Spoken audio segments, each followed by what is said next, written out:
Bienvenidos a esta segunda parte de vídeos en los que tratamos esos enigmáticos rollos y cilindros y sellos que dejaron las antiguas culturas en Sumer. Esos sellos que hablaban sobre esos momentos en la historia en la cual los dioses estaban muy cerca de los seres humanos, muy cerca. Los dioses reinaban y gobernaban y colocaban a reyes y a héroes para dirigir a el muñeco humano. Bien, vamos con ello, sin más. Sigamos con esta segunda parte, que es, créame, interesantísima. No se la pierda. Vamos allá.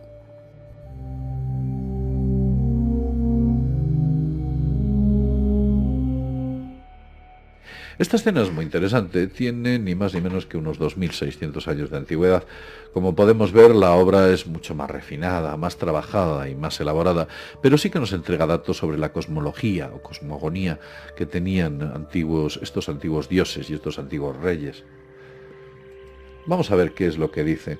Habla de adoración rendida a Adaz, llevada por una vaca junto a un árbol sagrado sobre el que vuela un disco alado de Asur, honrado por dos personajes. Eso es lo que dice. Pero si lo analizamos, pues con un poquito más detenimiento, nos encontramos cosas interesantes. En primer lugar, lo que estamos viendo aquí arriba son elementos astronómicos importantes. Aquí vemos una estrella y aquí vemos lo que quizás sean planetas u orbes. De hecho, en este conjunto, y esto es interesante porque se repite, es como si uno de estos seres fuera propietario de esta zona, otro de estos seres fuera propietario de algún tipo de estrella. Como veis aquí, está hablando de la bóveda celeste, aquí porta otra estrella, e incluso nos aparece lo que nosotros pensamos que es la luna. Y aquí está Adad, o ese Aura Mazda, representado por las antiguas tradiciones zoroástricas. Se ha conservado y mantenido el Aura Mazda. Pero sí que vemos, e incluso podemos ver algunos animales, tal vez anfibios, como este pez, que quizás hagan referencia a la constelación del pez. Nuevamente es una cosmogonía o una cosmología. Y estos seres están, recopilando, recolectando algo que produce este árbol de la vida, o el árbol del conocimiento. Porque parece ser que esta especie de... Y vamos a hacer así, esto es bastante interesante. Vamos así. Observen este aura mazda, esta representación de ojo del cielo. Mire detenidamente. El ojo del cielo es como un doble círculo, como una especie de sol, o quizás represente a Saturno. Además tiene algunas otras estrellas alrededor, pero está alado, algo que nos hace pensar que por supuesto volaba o estaba en el cielo. Estar alado quizás se refiera más bien a un movimiento que se mueve en los cielos. Pero me ha hecho gracia porque esta parte inferior es como que esta especie de ser exhalase por algún tipo de tobera alguna forma de energía. Yo sé que quizás algunos puedan decir, no, es que son la cola de un ave. Pero bueno, me ha parecido curioso hablar de ello. Como que soltase una energía como las naves espaciales o los cohetes. ¿Lo veis? Y quizás la mejor forma de representar lo que han tenido es la que os muestro. Luego también es interesante ver el número de planetas o estrellas que aquí salen, porque concuerda bastante con la cantidad de la que se ha podido ver en otras ocasiones.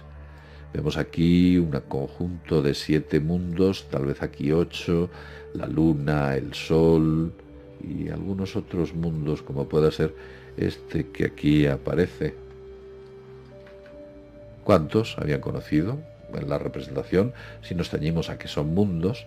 Y vamos a ver, y recordemos que las estrellas o el sol lo muestran de otra manera totalmente distinta. Si estos son realmente mundos, quizás aquí haga referencia a otro mundo. otra forma de interpretarlo. Es más, si hacemos un conteo de los mismos, encontramos que hay 9 mundos, quizás más. Y hablamos de estos, y aquí hay 7, un conjunto de 7 de ellos, claramente representados, otro en esta parte, y quiero que observéis esto porque lo he podido ver en más tablillas. Aquí aparece la luna, pero aquí hay otro planeta. Hay otro planeta ahí. Vamos a ver. Mirad, hay otro. Y lo he visto en varios de los cilindros. En vez de colocar aquí en el centro un planeta, ellos lo colocaban en ocasiones en un punto, en ocasiones en otro punto, en ocasiones más grande, y en esta ocasión lo han colocado aquí. ¿Por qué?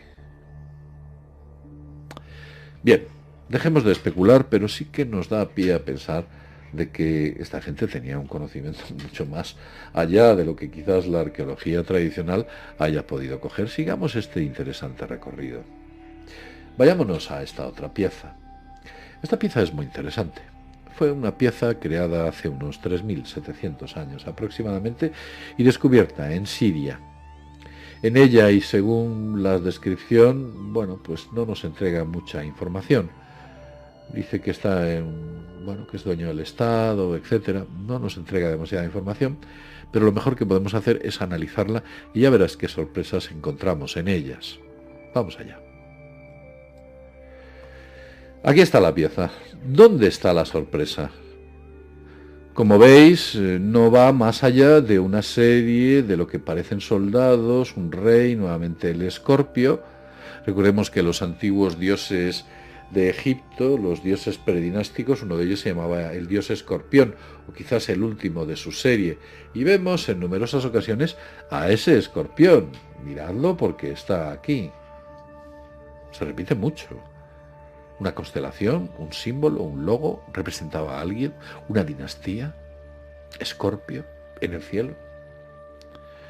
Pues sí, y aquí vemos a un rey que porta, pues como una especie de arma semejante a un boomerang y va sobre algo que parece un caballo. También vemos una especie de luna, pero mirad esto que hay aquí. Eso que hay ahí es un ankh. Eso es un ankh. Clarísimamente. Es un ankh. ¿Qué hace en la antigua Sumeria esta pieza? ¿Por qué está ahí? Mírala bien. Además es que la forma es muy característica. La del ankh.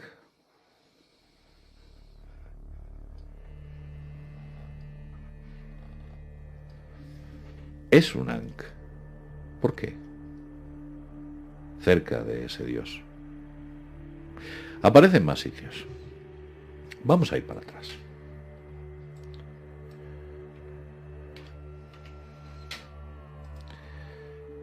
Mirad esta otra pieza. Esta me pareció curiosa porque aparece el dios Oannes, aunque aquí no lo explica bien. Dice que tiene unos 3.000 años de antigüedad aproximadamente y habla de árbol sagrado, disco alado, orando, genio, disfraz de pez.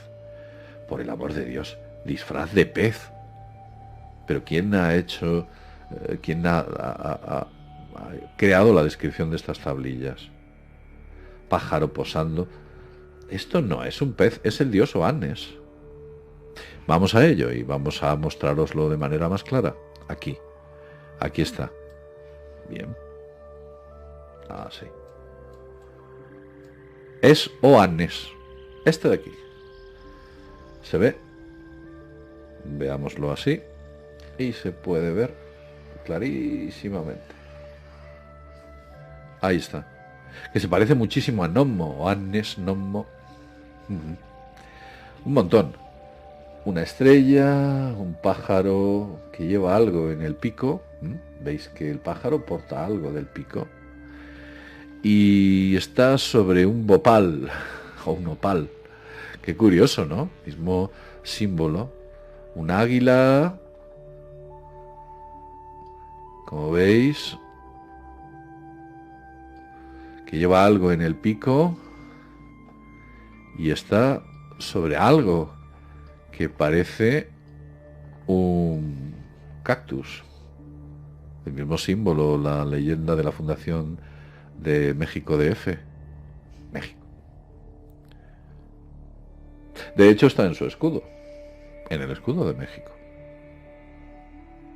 Aquí aparece nuevamente el Ahura Mazda, yo lo denomino así, con los correspondientes símbolos, y un ser. Pero este dios pez era un dios pez porque era anfibio. No es que fuera disfrazado, es que era anfibio. Bien, nuevamente la representación de el árbol de la vida, y este dios pues lleva su bolso de la vida, tal vez a recoger los frutos del árbol de la vida para esparcirla por algún lugar, quién sabe. Y además es que se parece mucho a Nommo, el símbolo de los antiguos, esta tribu de los dogones que se encuentra en África, uno de los dioses o el dios principal que les entregó todo el conocimiento, Nommo o Annes. Era un pez también. ¿Casualidad? Yo no lo creo. Vamos a continuar este largo recorrido. E interesante. Vayamos aquí. Fijaos, como esta hay varias. Tiene unos 3000 años de antigüedad. La explicación que dan en el Museo del Louvre es un poco pobre. Dice que es una divinidad amortajada y entre ellos una mesa de ofrendas en el campo, estrella, rombo y objeto. Un poco peregrina la explicación, y esto en el mejor de los sentidos. Pero si vamos un poco más al fondo, veréis qué cosa más interesante. Efectivamente, aparecen elementos como pueda ser un dios, y yo creo que es un dios, y os diré por qué. Porque emite esa radiación que emiten todos los dioses. ¿Lo podéis ver aquí? Esa radiación que se mostraba en el trono cuando uno de estos dioses recibía o a alguien emanaba de él una energía, o quizás sea un portal de donde entraba, en este caso. Pero quizás esos rayos hacen referencia a algún tipo de energía, luz, que emitía o que emanaba. Aquí vemos un ojo, el ojo del destino, hartamente conocido, y un ser que parece ser algún tipo de ser anfibio. Es cierto que hay una mesa, aquí se puede ver claramente, o por lo menos alguien ha querido que se representase una mesa. Aquí como una serie de planetas y en este punto una estrella. Pero desde luego, aunque la figura o digamos el sello está muy deteriorado, deja entrever ciertos puntos interesantes comunes en otro tipo de cilindros. Vamos a continuar, vamos allá. Bien, otra de ellas es esta, y esta está más o menos datada en un tiempo que aquí no viene concretamente. Habla de, dice que es un objeto, una escena de orando ante una deidad con una aureolada, que está aureolada detrás de él, lanza, la traducción es un poco patética del francés, sobre el mismo soporte, atlas y haldas con busto humano y espada de cuadrúpedo. Hace una explicación un poco de aquella manera. Lo mejor será que lo veamos aquí, quizás aquí lo podamos entender bastante mejor. Bien, hemos dicho que lo íbamos a ver en este software. Aquí podemos ver a este dios nuevamente, que es exactamente el mismo dios que antes hemos visto, que tenía este aura, o estaba aureado, como dice aquí, o un portal del que entraba y parece que soltaba una especie de chispas. ¿Podéis ver? Unas chispas. Esta energía que emanaba de este ser, bueno, pues tenía algún tipo de efecto visual bastante sorprendente. Miradlo. El ser, bueno, pese a que no viene muy bien definido, viene claramente representado. Estamos hablando de un ser, pero en la parte superior aparece como un ojo. ¿Lo veis? Como un ojo en un triángulo. Algo parecido a eso. Este ser está apuntando con su mano a un personaje. Debido a que ambos tienen la misma altura, posiblemente represente a dos dioses, uno por un lado y otro por otro. Y además vemos este símbolo, que le he tenido la oportunidad de verlo en ocasiones, en el cual al final en algunas de ellas aparece una flecha. Mirad, una flecha aquí, esto es bastante habitual, luego lo hablaremos de ello. Y aquí aparece como una especie de sátiro, como vemos, con sus piernas invertidas y que parece ser que está sosteniendo como una especie de luna sobre la parte superior de él. Nuevamente esa especie de seres fáunicos, un fauno, mezclados o unidos a este tipo de sellos cilíndricos. Hay más elementos interesantes, como la ofrenda, que parece ser que está conformada por una serie de esferas, como que le hiciera una ofrenda de unos orbes que no sabemos concretamente qué son o qué significan. Y quizás en la parte inferior esté el ser humano, una representación muy vaga del ser humano. Aquí se puede ver. Interesante. Vamos a continuar el recorrido, porque si vosotros entráis y os decidís a mirar, encontraréis muchas sorpresas. Mirad, aquí encontramos nuevamente la cosmogonía o cosmología de los antiguos sumerios. Es muy antigua, tiene unos 3000 años de antigüedad y fue encontrada, no explica exactamente el punto, habla de una adoración, Marduk, habla de un dragón, habla de una estrella, de un punto alado. La verdad es que es bastante interesante y si nosotros la ponemos aquí, la vemos más en contexto. Fijaos que, por supuesto, nos muestra esos elementos de los que vimos en otra tablilla, como 7 mundos, como una estrella, quizás represente al sol, como otro mundo, Ahura Mazda, y también otros mundos que aparecen aquí. En total 10 podrían ser, una especie de esferas, muy difíciles de identificar, y por supuesto la luna. También aparece este objeto, quiero que lo veáis de cerca. Mirad detenidamente y centrémonos en el contexto, que será lo mejor. Fijaos en este detalle. ¿Veis aquí como una lanza, de lo que os estaba hablando antes? Esta lanza, que en ocasiones aparece solo con la base, es como una especie de cohete que suelta como una especie de nube, aquí, ¿no? ¿Veis? Como la parte inferior, como si soltase alguna forma de nube, que uno de estos dioses se mueve en uno de estos artefactos y que en la otra escena veis que ha desaparecido. Ya en esa base ya no está el cohete, o lo que pudiéramos pensar que es un cohete. No está. Si bien es cierto, aquí hay un dragón y está sobre ese dragón este dios. Más bien sería un rey, porque el dios en realidad es este de aquí debido a su altura. Observad cómo el rey, para llegar a la altura, el rey que aquí aparece, para llegar a la altura de este dios, lo que hace es subirse sobre un dragón, como veis, y aquí veis también. Pero la diferencia entre una escena y otra es que ese objeto triangular ha despegado.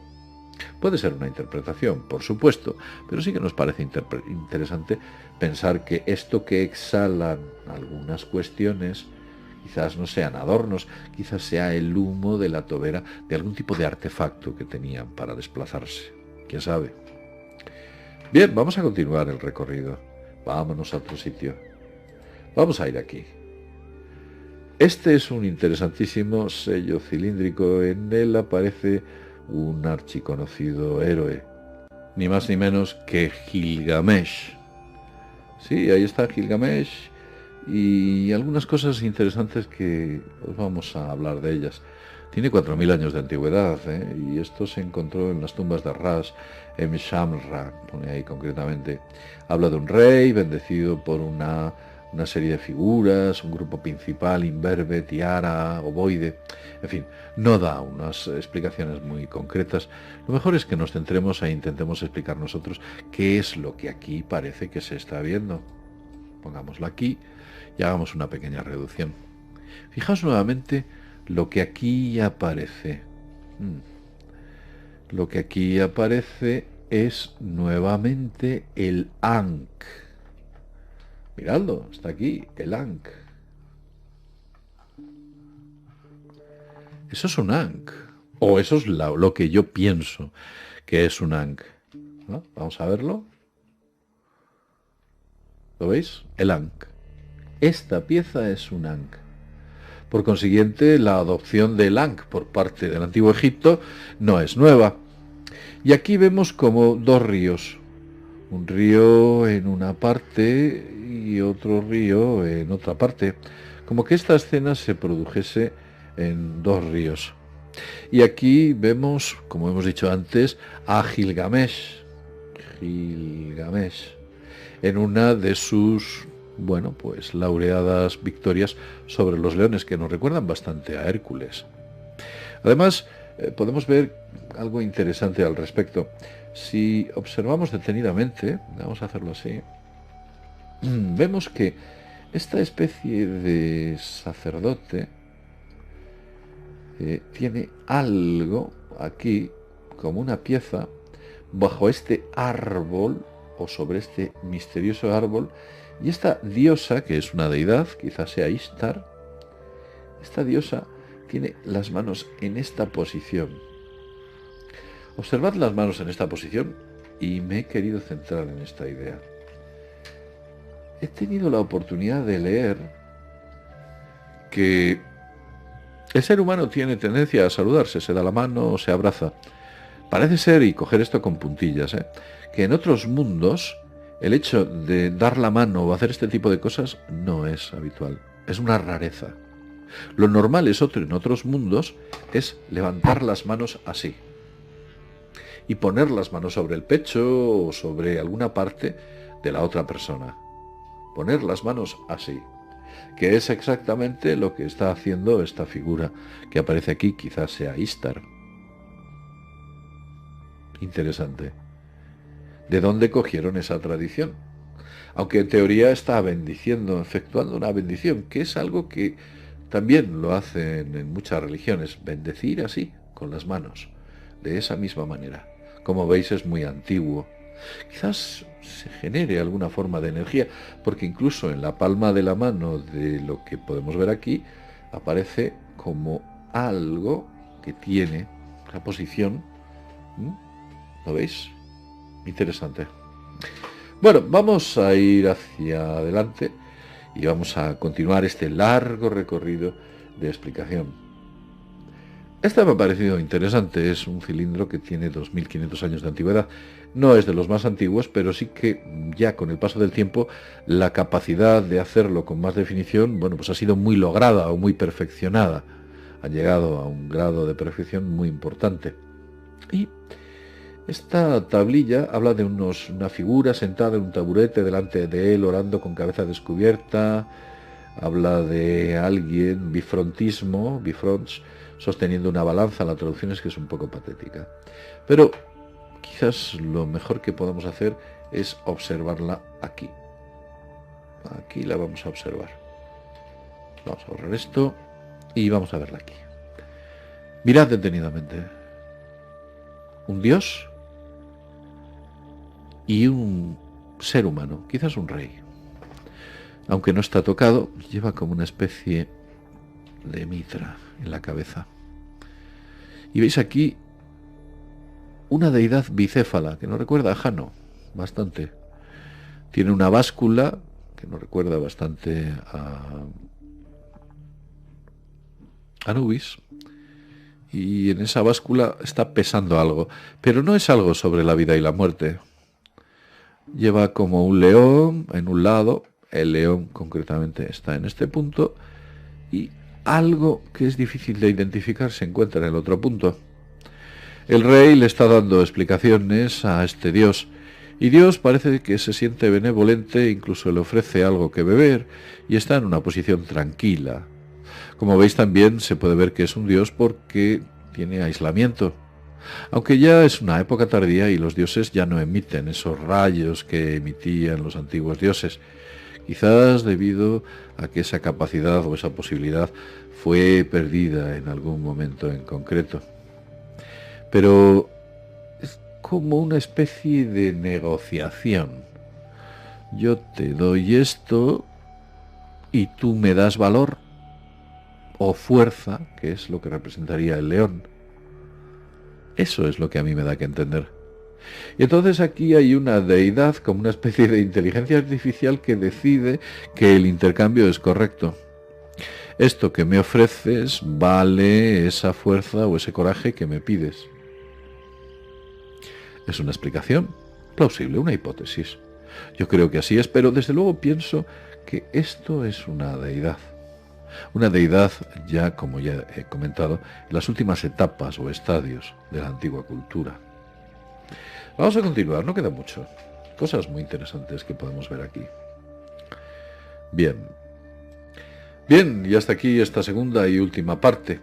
Durante esta larga hora hemos estado recorriendo ese simbolismo y los antiguos misterios de Sumer, ese momento en la historia en el cual el hombre empezó a aflorar y a, digamos que registrar esa relación que tenía con los dioses y con los héroes y con los semidioses, aquellos reyes y aquellos gigantes que gobernaron nuestro mundo allí en Medio Oriente, un lugar de conflicto constante desde hace 5000 años.